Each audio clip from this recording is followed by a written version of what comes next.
नमस्कार, मैं हूं अजय कुमार और आप देख रहे हैं खबर से आगे। खबर तो आप जानते ही हैं, लेकिन हम बताते हैं उससे आगे। आइए आज बात करते हैं किस तरह से विकास दुबे के एनकाउंटर की खबर आपकी जानकारी में पहले से होगी। क्यों ना हो, पूरे दिन भर तो आप इसकी चर्चाएं सुनते चले आ रहे हैं, लेकिन विकास दुबे के एनकाउंटर पर जिस तरह के सवाल खड़े किए जा रहे हैं और जो लोग इस पर सवाल खड़े कर रहे हैं, वो अपने आप में बताता है कि आज इस पूरे एनकाउंटर को लेकर राजनीति कितनी गर्म है। राजनीति के ऊपर और राजनीति के पीछे की राजनीति की परतें आपके सामने खोलेंगे, लेकिन उससे पहले जरा देखिए इन लोगों की बातें, सुनिए इनके हृदय के चित्कार और उसके साथ साथ इनकी खुशी के वो लफ्ज जो बताते हैं कि विकास दुबे के एनकाउंटर से इनके जीवन पर क्या प्रभाव पड़ा है। तो आइए सबसे पहले आपको हम दिखाते हैं कि विकास दुबे का एनकाउंटर किस तरह से हुआ।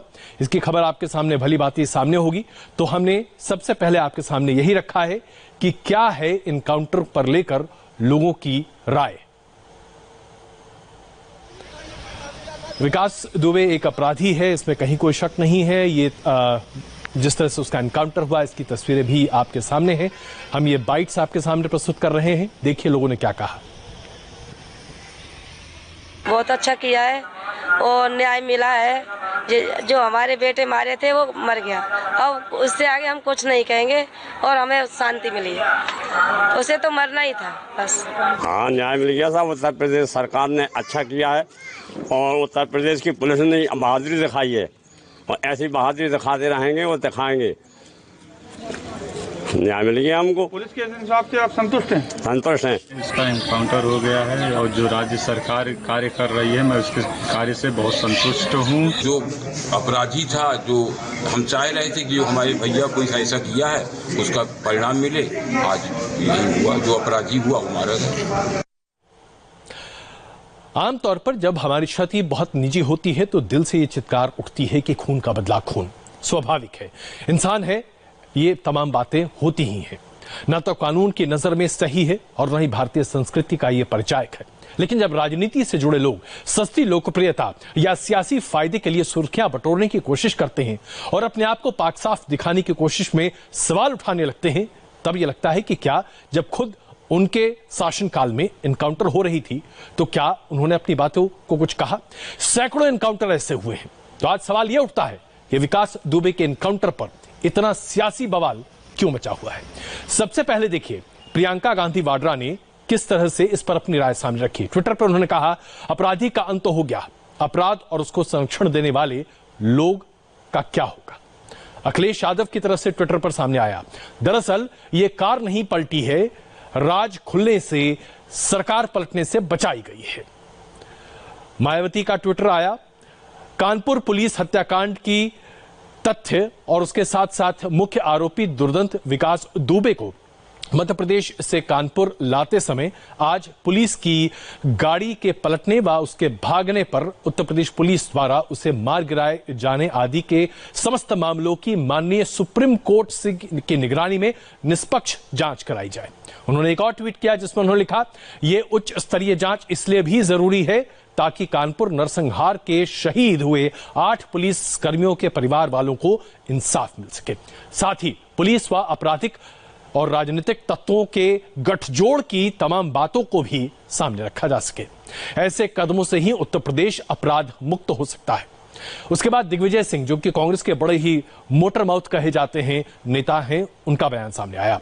उन्होंने ट्विटर पर लिखा, जिसका शक था वही हुआ, विकास दुबे का किन किन राजनीतिक लोगों से, पुलिस या अन्य शासकीय अधिकारियों से संपर्क था, अब उसका उजागर नहीं हो पाएगा। पिछले 3 से 4 दिनों में विकास दुबे के 2 अन्य साथियों का भी एनकाउंटर हुआ, लेकिन तीनों एनकाउंटर का पैटर्न या एक समान नहीं है। उसके बाद प्रियंका चतुर्वेदी, जो कि पहले कांग्रेस में थी, आजकल शिवसेना में है, उनका यह बयान आया, न रहेगा बांस न बजेगी बांसुरी। यह ट्विटर उनका था। अब आइए अब आपको दिखाते हैं किस तरह से ट्विटर पर इस प्रतिक्रिया के बाद राजनेताओं ने अपनी बातों को भी सामने रखा। मकसद सिर्फ एक था, विकास दुबे के एनकाउंटर पर राजनीति की दुकान को चमकाना। हम ये बातें आपको इसलिए सुनाना चाहते हैं क्योंकि इसके पीछे का मकसद क्या है, रिपोर्ट यानी कि खबर उसके आगे क्या है, यह आपको तब समझ में आएगा। कांग्रेस पार्टी की यह मांग है कि सुप्रीम कोर्ट के सिटिंग जज एक मौजूदा जज द्वारा एक न्यायिक जांच हो, जो पूरे कानपुर कांड का पूरी तरह से उसमें जांच करके जो असलियत है वो जनता के सामने रखे। जिन्होंने विकास दुबे जैसे अपराधी की परवरिश की, उन्हें पाला पोसा, उनकी असलियत सामने आनी चाहिए। ये बात साफ है कि उसको सिक्योरिटी पुलिस, जो निजी सिक्योरिटी एजेंसी के लोग थे, उन्होंने उसको पकड़ा था। मध्य प्रदेश पुलिस को जानकारी भी नहीं थी। अब दूसरा प्रश्न ये होता है कि उसने उज्जैन क्यों चुना, मध्य प्रदेश क्यों चुना। मुझे जो लगता है उत्तर प्रदेश की पुलिस से इनकाउंटर होने की संभावना से बचने के लिए एक साथ 8 पुलिस वालों की हत्या जिस राज्य में होती है, उस राज्य के सामने दूसरा कौन सा भी पर्याय नहीं होता है कि इस प्रकार से इनकाउंटर करो उस गुंडों का। अगर किया है पुलिस ने इनकाउंटर, तो चाहे मीडिया हो, चाहे राजनीतिक दल हो, चाहे ह्यूमन राइट्स कमीशन हो, कोई भी हो, सवाल नहीं खड़ा करना चाहिए। प्रश्न है उसके ऊपर आप जांच करिए, ऐसे नहीं, लेकिन आप उसकी राजनीति ना करें। मूल बात संजय राउत ने बड़े स्पष्टता से सामने रखी, क्योंकि महाराष्ट्र में भी एनकाउंटर का एक लंबा इतिहास है। तो आइए अब आपको सिलसिलेवार तरीके से समझाते हैं कि विकास दुबे के एनकाउंटर पर ये तमाम महानुभाव आज क्यों सवाल उठा रहे हैं। सबसे पहले प्रियंका गांधी वाड्रा की बात करते हैं। प्रियंका गांधी वाड्रा उत्तर प्रदेश में कांग्रेस की सियासी जमीन को एक बार फिर तलाशने की कोशिश कर रही हैं। उत्तर प्रदेश में बीते तकरीबन 30 सालों से कांग्रेस सत्ता से बाहर है।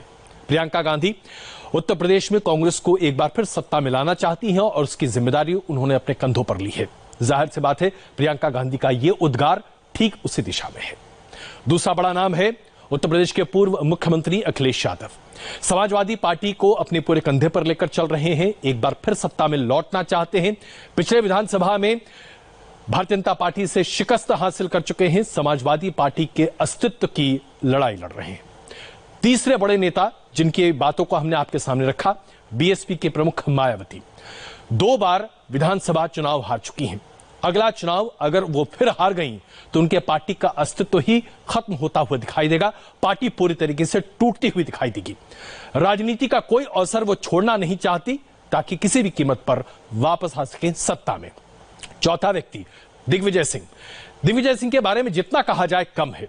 तुष्टीकरण की राजनीति करने में उनसे बहुत कम लोग माहिर हैं कांग्रेस पार्टी में। आज मध्य प्रदेश में सरकार गिरने के बाद से आज एक बार फिर अपने आप को सक्रिय बनाना चाहते हैं, रेलेवेंट रखना चाहते हैं, क्योंकि अब सिर्फ राज्यसभा के सांसद के तौर पर हैं और वो एक बार फिर अपनी जमीन तलाश रहे हैं। तो सबसे बड़ी बात यह है कि आखिरकार क्या हुआ। हिंदी फिल्म का एक मशहूर डायलॉग है जो कि राजकुमार अक्सर कहा करते थे, जानी जिनके घर शीशे के होते हैं वो दूसरे के घरों पर पत्थर नहीं फेंका करते। यही बात, यही मूल बात जानी यानी कि तमाम राजनेता आज भूलते हुए दिखाई दे रहे हैं। एनकाउंटर की ये जो कहानी है बड़ी लंबी है। एनकाउंटर सही या गलत पर कहीं कोई दो राय है ही नहीं, गलत है, नहीं होना चाहिए। लेकिन क्या एनकाउंटर पर सियासत होनी चाहिए? यह भी तो गलत है साहब। सियासत कैसे सही हो सकती है एनकाउंटर पर? तो आइए जरा अब आपको दिखाते हैं कैसे एनकाउंटर आज हमारी जिंदगी का वो हकीकत है जिससे हम मुंह मोड़ ही नहीं सकते हैं। जैसे कि दिसंबर 2019 में हैदराबाद में एक लड़की के बलात्कार की बात सामने आई। पुलिस ने 4 आरोपियों को गिरफ्तार किया। पूरे देश में भावना थी कि जल्द से जल्द इंसाफ होना चाहिए। और उसके बाद पता चला कि पुलिस ने उन 4 आरोपियों को जिन्हें गिरफ्तार किया गया था घटनास्थल पर पूछताछ के लिए लेकर गई थी। ये लोग भागने की कोशिश कर रहे थे, पुलिस ने उन पर गोलियां चला दी, मौके पर 4 मारे गए। देश में बवाल मचा, लेकिन एनकाउंटर पर शायद ही लोगों ने सवाल उठाया, ऐसा क्यों? सितंबर 2008 में दिल्ली में बाटला हाउस में इंडियन मुजाहिदीन के आतंकवादियों का एनकाउंटर किया गया। इसमें शहीद इंस्पेक्टर मोहन शर्मा की बात भी सामने आई। उनके नाम पर भी जबरदस्त राजनीति की गई कांग्रेस के नेता दिग्विजय सिंह के द्वारा। उन्होंने अपने पार्टी पर भी सवाल उठाए। उस समय कांग्रेस का ही शासन था दिल्ली में। इसके बावजूद यह सब कुछ हुआ। फिर भी क्या उस एनकाउंटर के बारे में आज कांग्रेस कुछ कहती है? समाजवादी पार्टी की सरकार के दौरान उत्तर प्रदेश में एसटीएफ ने चंबल के कुख्यात डाकू निर्भय सिंह का एनकाउंटर किया था।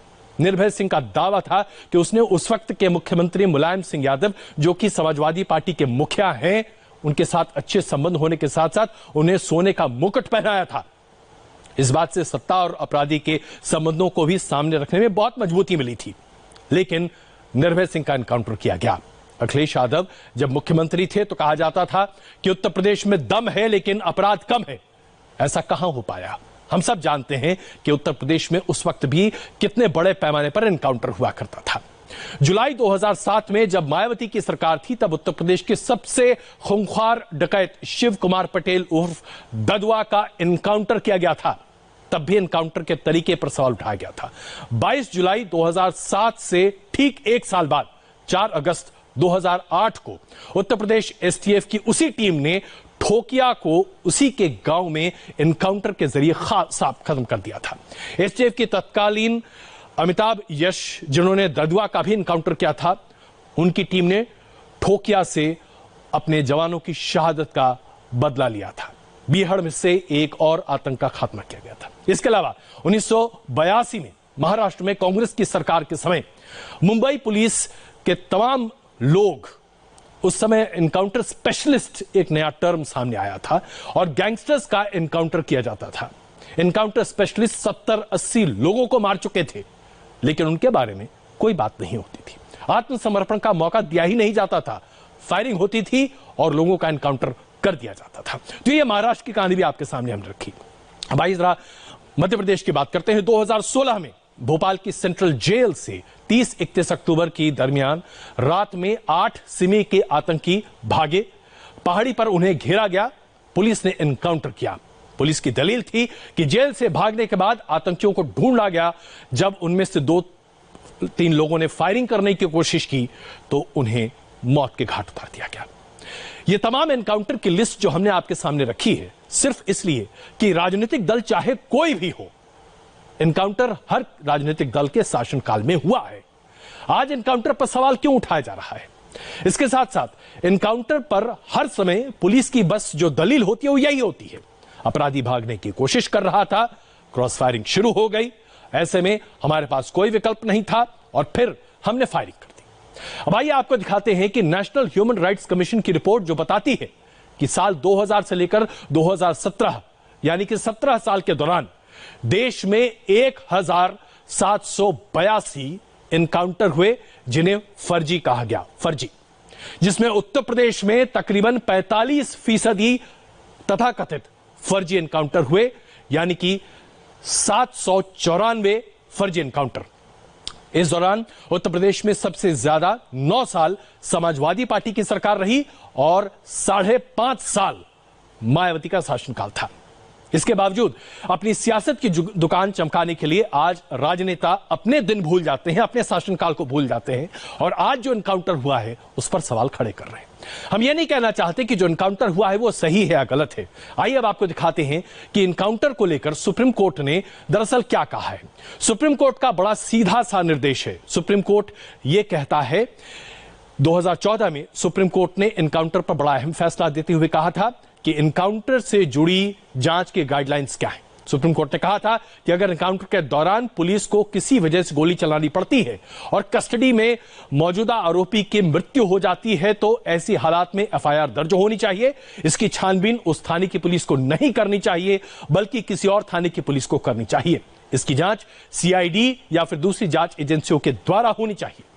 कानपुर में पुलिस को एनकाउंटर का अधिकार नहीं था। संविधान में साफ लिखा है, जब तक कोई आरोपी दोषी नहीं होता उसे किसी तरह की सजा नहीं दी जा सकती, उसे गिरफ्तार किया जाना चाहिए, सबूत अदालत में प्रस्तुत किए जाने चाहिए और उसके आधार पर ही उसे सजा दी जानी चाहिए। विकास दुबे के साथ भी ऐसा ही होना चाहिए था, लेकिन जो हुआ उसे गलत ठहराने का अधिकार क्या राजनीतिक दलों को है? ये तमाम सवाल आपके सामने हैं।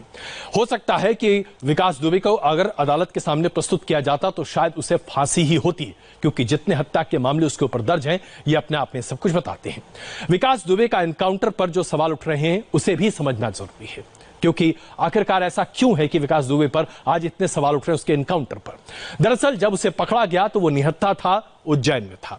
उज्जैन महाकाल के गार्ड ने उसे पकड़ा था और उसने उस वक्त किसी भी तरह से भागने की कोशिश नहीं की थी। इसके साथ साथ दूसरा बड़ा सवाल जो खड़ा हो रहा है उसके एनकाउंटर को लेकर, अगर उसे भागना ही था तो फिर उसने अपनी गिरफ्तारी क्यों दी? इसके बाद अचानक गाड़ी पलट कैसे गई? भैंस के सामने आने की थ्योरी जो पुलिस दे रही है, क्या यह संभव है? गाड़ी के पलटने की बात और उसके साथ साथ गाड़ी के बदलने की बात भी सामने आ रही है, क्या यह अपने आप में सही है? इस तरह की कई बातें हैं जो आज सवालों के घेरे में खड़ा करती हैं विकास दुबे के एनकाउंटर को। इसके साथ साथ विकास दुबे के एनकाउंटर के साथ कुछ एक बातें हमेशा के लिए दफन हो जाएंगी, यानी कि विकास दुबे के संबंध किन किन राजनेताओं के साथ थे, विकास दुबे किस तरीके से पुलिस में अपनी पैठ बनाए हुए था, विकास दुबे किसकी सरपरस्ती में काम कर रहा था और उसके राजनीतिक आका क्या कभी सामने आ पाएंगे? ये तमाम सवाल हैं जो आज अनसुलझे हैं। लेकिन हम एक बार फिर आपके सामने कहना चाहते हैं कि खबर से आगे दरअसल यह है कि विकास दुबे के एनकाउंटर पर राजनीति कर लोग अपनी ओछी राजनीति को आगे बढ़ा रहे हैं। आज तारीफ नहीं होनी चाहिए, लेकिन कम से कम पुलिस के साथ तो खड़ा होना चाहिए। जांच होने दीजिए, दूध का दूध पानी का पानी सामने आएगा। बनाएंगे हमारे साथ, एक छोटा सा ब्रेक लेते हैं।